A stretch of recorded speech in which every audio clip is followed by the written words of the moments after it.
ತಮಿಳುನಾಡು ಚುನಾವಣೆಯ ನಂತರ ಅತಿದೊಡ್ಡ ಪಕ್ಷವಾಗಿ ಹೊರಹೊಮ್ಮಿದ ನಟ ವಿಜಯ್ ಅವರ ಟಿವಿಕೆ ಪಕ್ಷ ಕಾಂಗ್ರೆಸ್ ಬೆಂಬಲ ನೀಡಿದ್ದು ಡಿಎಂಕೆ ಆಕ್ರೋಶಕ್ಕೆ ಕಾರಣವಾಗಿದೆ.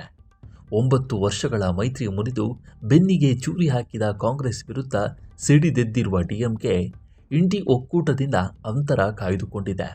ರಾಜ್ಯದಲ್ಲಿ ಎದುರಾಳಿಗಳಾಗಿದ್ದರೂ ರಾಷ್ಟ್ರಮಟ್ಟದಲ್ಲಿ ಒಂದಾಗುವ ವಿಸಿಕೆಯ ಕೇರಳ ಬಂಗಾಳ ಮಾದರಿ ಪ್ರಸ್ತಾವನೆಯನ್ನು ಡಿಎಂಕೆ ಸಂಪೂರ್ಣವಾಗಿ ತಳ್ಳಿಹಾಕಿದೆ.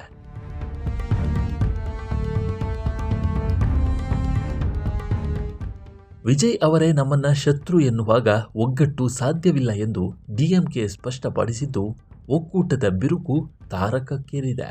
ತಮಿಳುನಾಡು ವಿಧಾನಸಭೆ ಚುನಾವಣೆಯ ನಂತರ ಬದಲಾದ ರಾಜಕೀಯ ಸಮೀಕರಣ, ಧ್ರುವೀಕರಣಗಳೆಲ್ಲ ರಾಷ್ಟ್ರಮಟ್ಟದ ಇಂಡಿ ಒಕ್ಕೂಟದಲ್ಲಿ ಭಾರೀ ಬಿರುಕು ಮೂಡಿಸಿವೆ.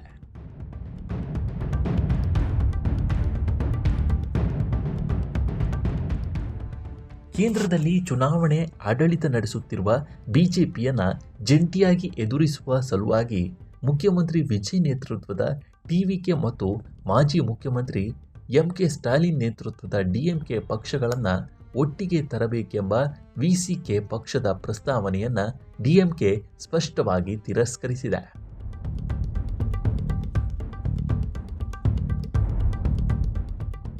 ಈ ಮೂಲಕ ರಾಜ್ಯದ ವಿರೋಧ ಪಕ್ಷಗಳ ಪಾಳೆಯದಲ್ಲಿನ ಜಟಾಪಟಿ ತಾರಕಕ್ಕೇರಿದೆ.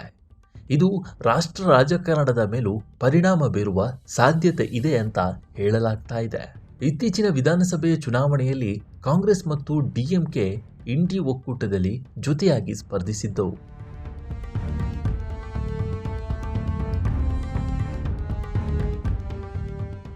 ಆದರೆ ಚುನಾವಣೆ ಫಲಿತಾಂಶ ಹೊರಬೀಳುತ್ತಿದ್ದಂತೆ ಅತಿ ದೊಡ್ಡ ಪಕ್ಷವಾಗಿ ಹೊರಹೊಮ್ಮಿರುವ ನಟ ವಿಜಯ್ ನೇತೃತ್ವದ ಟಿವಿಕೆಗೆ ಬೆಂಬಲ ಘೋಷಿಸಿತು.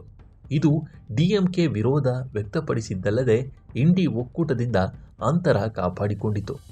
ಈ ಅಸಮಾಧಾನಕ್ಕೆ ಇದೀಗ ವಿಸಿಕೆ ತೇಪೆ ಹಚ್ಚುವ ಪ್ರಯತ್ನ ಮಾಡುತ್ತಿದೆ.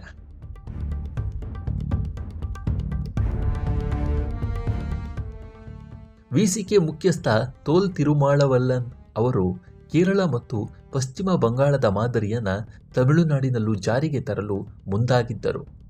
ಅಂದರೆ ರಾಜ್ಯ ರಾಜಕಾರಣದಲ್ಲಿ ಪರಸ್ಪರ ಪ್ರತಿಸ್ಪರ್ಧಿಗಳಾಗಿದ್ದರೂ ರಾಷ್ಟ್ರಮಟ್ಟದಲ್ಲಿ ಬಿಜೆಪಿಗೆ ವಿರುದ್ಧವಾಗಿ ಒಂದೇ ಒಕ್ಕೂಟದಲ್ಲಿ ಮುಂದುವರಿಯುವುದು ಇದರ ಉದ್ದೇಶವಾಗಿತ್ತು.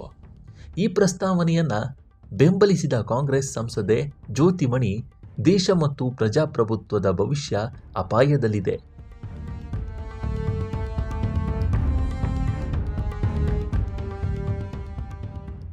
ಕ್ಷೇತ್ರ ಮರುವಿಂಗಡಣೆಯಂತಹ ಸವಾಲುಗಳಿರುವುದರಿಂದ ಸಣ್ಣ ಪುಟ್ಟ ಭಿನ್ನಾಭಿಪ್ರಾಯ ಮರೆತು ಒಟ್ಟಾಗಿ ನಡೆಯಬೇಕಿದೆ ಎಂದು ಮಾಧ್ಯಮಗಳ ಜೊತೆ ಮಾತನಾಡುವ ವೇಳೆ ಹೇಳಿದ್ದರು.